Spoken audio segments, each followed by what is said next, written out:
All right, in this video, I'm going to discuss advanced media buying tactics for high ROI campaigns. Here's going to be insider tips for senior media buyers. Now, here's going to be the overview, the 3,000-foot view. Leveraging your budget for potential better ROIs, common mistakes media buyers do, what's in your tool belt, creative inspiration and ammunition for testing. And then towards the end of this video, if you guys stick around, I put together a worksheet step for media buyers and planners. And if they're doing both, everything can be found on the sheet to hold the accountability and also keep them in regards to maintaining performance and growth. Steps for effective media planning and buying, the analytics. Here's going to be 4 key perspectives. Now, I like starting on the analytical realm just because it ties together what the overall strategy is. Like, what are we working towards? What are our KPI goals? How are we moving forward? So establishing campaign objectives is going to be highly important. Depending on your strategy rollout, keep top mind of the KPI goals you set out. This will make it more effective for you to optimize your campaigns all the way through the ads, knowing your benchmarks and targets, which is highly efficient for not just the senior buyers, but the junior buyers, especially if the senior buyers are teaching the junior buyers, right? Laying down a basic foundation, which is the KPI targets. Now, this leads into data-driven decisions, leveraging historic data to guide campaign creation. Ideally, having a tracking tool in place. We specifically use Hyros, and I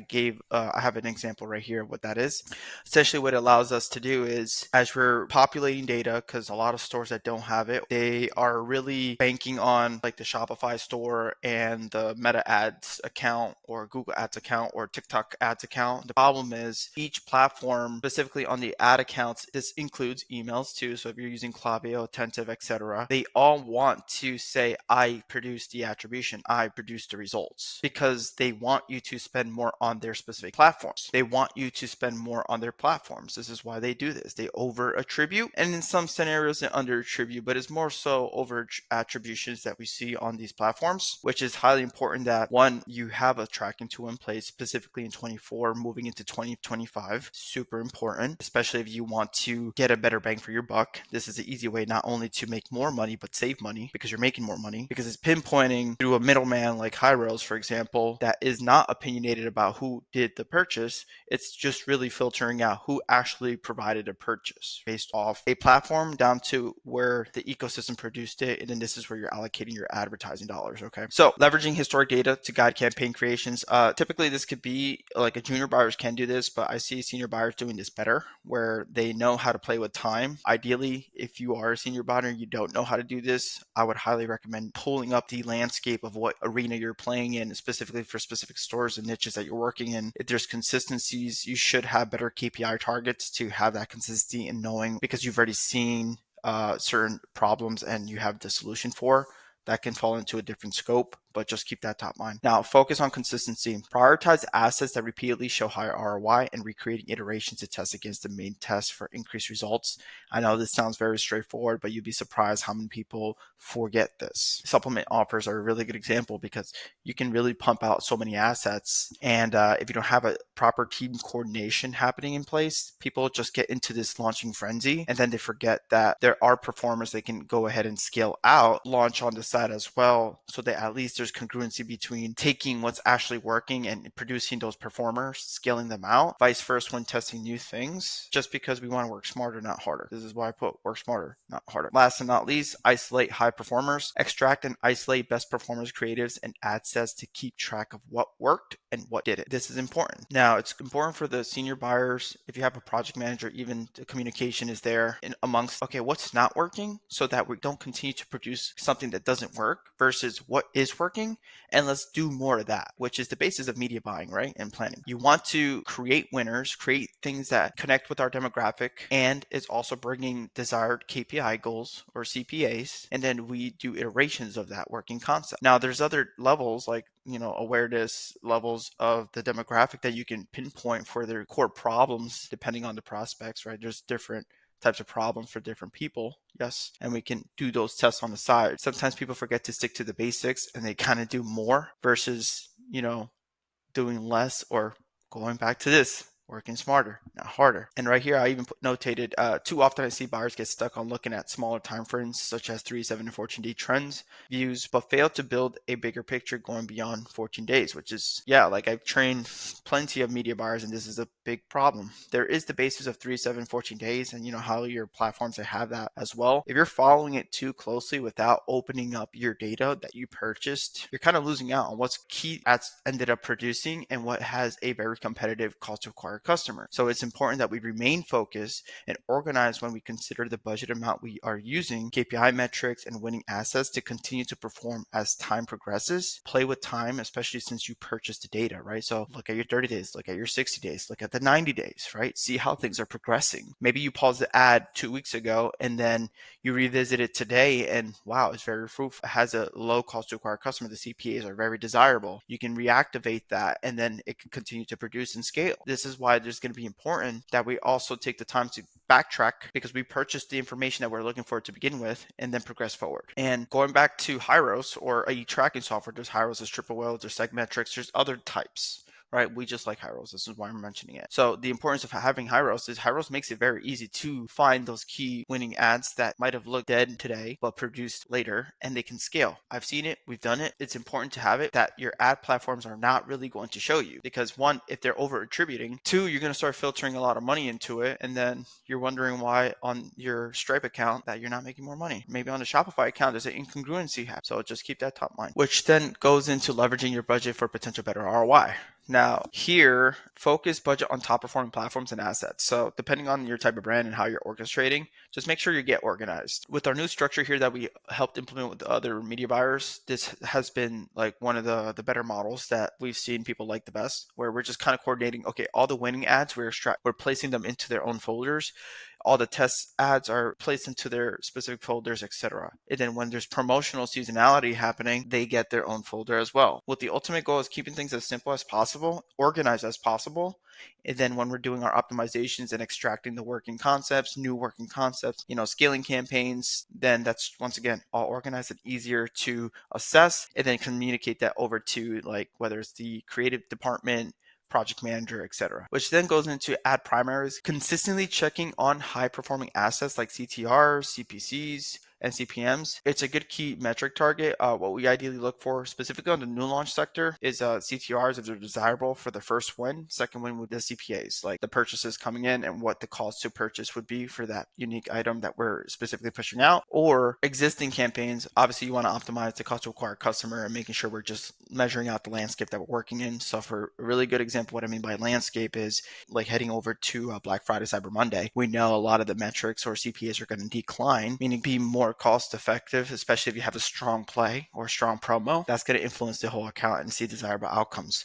But also understand like the period after you roll out of that seasonality point. So let's just say it could be from December 1st to December 10th, right? There's not really much happening there and people now are starting to gear up for Christmas. We'll see the cost to acquire customer rise up a bit. So it's making sure that we're playing with that data and leveraging our budget as efficiently as possible. So which leads into isolate and scale, right? Place best performance in their own campaigns to measure their true potential. This is a not one size fits all situation, going back to like making sure you're assessing the landscape that you're playing in. And, once you're out of the seasonal point of where your cost to acquire customer is going to be the lowest, Black Friday through Cyber Monday, make sure you're evaluating December 1st to 10th when nothing's happening. And what does that mean for your best performers, your mid performers, test ads, etc. Because that's all going to be influenced. But don't just shut things off if you know that, hey, maybe I can structureize a play knowing that we're going to head into Christmas time and it's going to be a really good time. So then go back to the previous December and evaluate that landscape on how I performed is going to benefit you. And then to summarize it here, double check metrics, verify cost per sale, ROAS, and other KPIs against initial benchmarks. And then last but not least, effective media buying requires continuous analyzing how your traffic adapts to your unique playbook. Because once again, you're creating playbooks. That's the name of the game, right? Like whether it's annually, quarterly, you're running a specific strategy. We call it a playbook. So when you're running your playbook, you're assessing how your playbook rolled out and when you're going through the highs and lows, how your campaigns are reacting with that mechanism. Because if we're ignoring that, like we're at a low and we're going to cut everything and nothing's working, we got to launch so much more ads to see what's going to allow us to scale in a certain degree, that doesn't work as effective. It can help scale, it can help push more, but it's also in the concept of working harder than smarter, where smarter is at a seasonal high point, you can prep for that, especially if you have the data to support when you're rolling into that strategy. It's going to be a better effect on your ROASs, and you can scale from at least our experience. So common mistakes media buyers do. Here's going to be 3 key ones that I've noticed. Unnecessary testing. So avoid testing just to introduce new assets, prioritize winners. Going back to what I was saying, like just because you're at a seasonal low or a lower buyer market where your CAC increases, understand how you maneuver your account. This happens with senior buyers. This happens predominantly with junior buyers, but they'll overlaunch and then they're not really getting a desired ROI, and sometimes puts themselves in a deeper hole because one, when you're testing a lot, that costs money versus you have proven winners or proven ads that are holding up high. So when you're assessing your levels of performance, does it fall between low, mid, or high? Because maybe you come from a high and you're going to mid, but this could be acceptable currently, knowing that we're going to a high, or knowing that if we continue to see the ROI going to a low, meaning a lower ROI, then you can start filtering in some promotions, but don't forget and neglect what's working to begin with and do more concepts of what's working, because you'd be surprised, they forget. Ignore improving creatives. Going back to what I just said, don't pause high ROI, high ROAS campaigns to try new creatives without reason. And then here is lack of strategic budgeting. Place sufficient funds behind assets that show consistent results, right? Once again, these are basics, right? These are things that sometimes people forget because we get too caught up in different strategies, especially when you have your buyers, or maybe you're the buyer and you have multiple accounts. Maybe this one strategy A works in account A, and strategy in account B, strategy A doesn't work, but strategy B does, right? So you have to make sure, once again, going back to the analytics, understanding how the ebbs and flows are working within your market, and that's going to help better guide your strategy and your output when it comes to the creatives, which then leads into how is our customers purchasing, right? How are we gaining a prospect to a purchase? And then when we're considering filtering in the budgets, allocate, whether you're doing Facebook and Google or TikTok, usually if you have more than one traffic source, right? In cases like e-com, right? E-com, depending on your demographic. So we have one store, for example, these guys are like, the demographic is old school. So them being old school, we know that, hey, they're going to see us on Meta, but I know that you're going to go on Google and Google search us. Here's an outline of what that looks like, right? So 10% of your buyers are going to essentially see ad on Meta. They become the prospect, they hit that page and then they purchase, right? That's 10% of your market, most likely. Also, another 10% is going to be like your prospect hits Meta, but they go Google search you, they visit your website landing page, and then they purchase. It's about 10%. But here's going to be 80% of your market, where here's where these two come into play. They can become a prospect, or they see a Meta ad, they go to Google search, they visit, and maybe they become the prospect here from Google to prospect. So it could be up here. So just to kind of showcase this like that, boom. And then same thing with this could happen too, boom. And then also whether they came from Meta and they became a prospect, you have 80% that filter into emails and the retargeting, right? And then eventually become a purchaser because they didn't purchase, right? That's going to be 80% of your demographic. Same thing with this process here, Google search to your website, right? They became the prospect, and then, they enter your email series, right? Then you can also retarget them with the ultimate goal of, in time, depending how good your email marketing strategies are, same thing with your retargeting strategies, in time, the goal would be leading to the purchase. And it's very important that we understand the landscape that you're playing in. How are my prospects buying, right? Knowing what we know, like specifically with this one client, they go to Google, and other brands go to Google and they'll find us here. We'll set up a nice allocation of 70-30, knowing that Meta is a very strong acquisition tool called prospecting. It might not be as higher ROI than Google, but knowing that Google is a steady type of platform where you get a nice ROI. When it comes to scaling, Google is a little more challenging. Now, if you're introducing YouTube ads, that's a different channel, although it's located in Google. I'm talking about more of Google search. Google search is not much of a scaling platform, it's a consistent platform. So maybe let's just say you spend $30K a month on Google ads, search specifically. It could also be PMAX to a degree, and the ROI can continue to increase based off the output Meta's doing or TikTok is doing in filtering that traffic into Google. But the thing is, if you start scaling out Google, you're going to have dwindling ROI because Google's really betting on your other platforms to come into Google to search you, and you're capturing them. You're setting up nets to capture your traffic to get a better ROI on Google. So that's why I would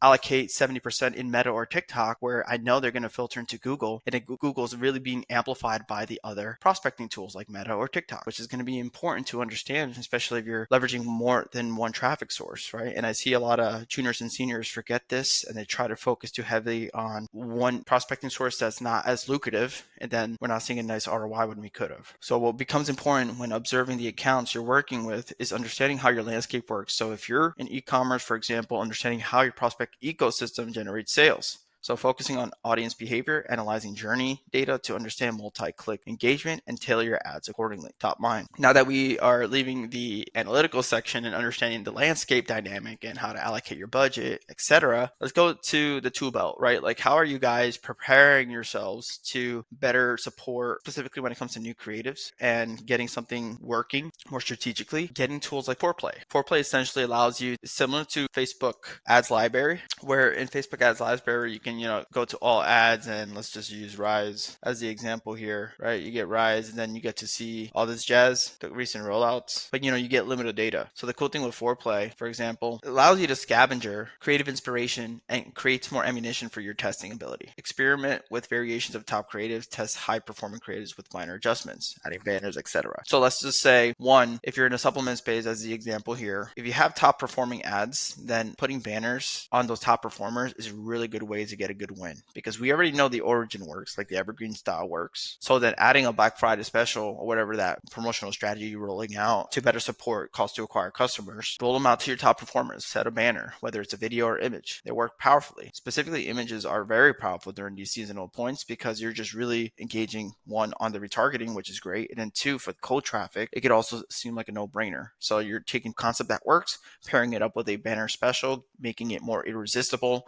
which is creating a better outcome on your cost to acquire customer, aka CAC, which this tool allows you, one, to see like also your competitors when they launched it and how long it was launched out for. So you can essentially scavenger it out to see consistency. So let's just say this one, for example, here.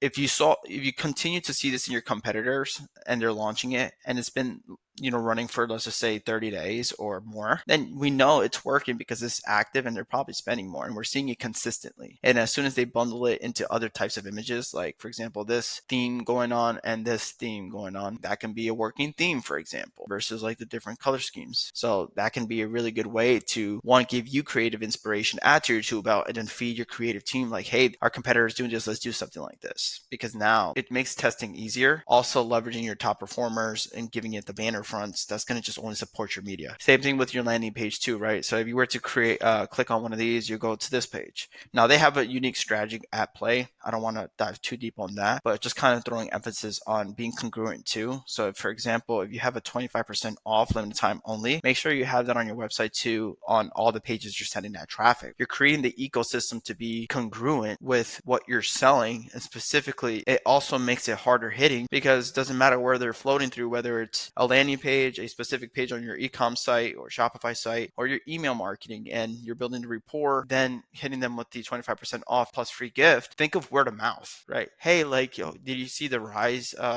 promotion that they're doing? They're doing 25% off. You should definitely go in there. Versus if you're not including it in certain sections in your ecosystem, you're eliminating that type of portion. As a senior buyer, you should be thinking that far. Also with word of mouth on media, right? Especially when you have performing ads, you get all this engagement. Have the engagement happening there. Have your reps, who is ever managing out the comments, push that incentive to 25% off. Get yours today. That's part of the experience, part of the process, especially in e-commerce, right? Like the big thing is customer service, customer support, which also happens on the ad side comments, right? Especially if they stack. Very powerful tool. Last thing here is, as promised, the media buyer's report card. So this is essentially going to engage in weekly audits, set clear KPIs, and communicate winning assets to help support media buyers, senior buyers, and junior buyers. Going into this example here, essentially what this is going to do is just going to hold accountability on a weekly performance all the way down to a monthly performance. And we use this internally with our team. This is going to allow, whether it's going to be your director of marketing or maybe your senior project manager, to come in, ensure that we're meeting the client's goals and expectations, or even your own, if this is your own Shopify store, meeting your own account expectations, where it also shows accountability, allows critical thinking to happen down to key performance insights, adjustments. You get to do a monthly score summary to ensure that based off of the last 4 weeks, what was that performance? And then here's going to be comments and additional notes to entice, one, areas of improvement, self-assessment from media buyer, and then supervisor, whether that's your senior or project manager or maybe your CMO, that can give them the feedback required to them to perform better the next month. And then here's an agreement amongst the media buyer, whether it's junior or senior, and the supervisor to sign off, knowing that, hey, like, this is the expectation and I met it and I confirmed it. And then this happens on a month over month cadence. Down here is a slight SOP on usage tips for the report card, okay? And you can find that on the bottom of the video. I'll make sure to place it there so you guys can easily access it. Just make a copy and take it from there. Thank you so much for watching that far. For those who stuck around, like, comment, and subscribe. This would definitely help support the channel. And once again, please engage in the comments too. Like, I love to hear your guys' feedback, key takeaways, things that you like. Well, this is Jeremy Rodriguez, and I'm signing off. Thank you very much.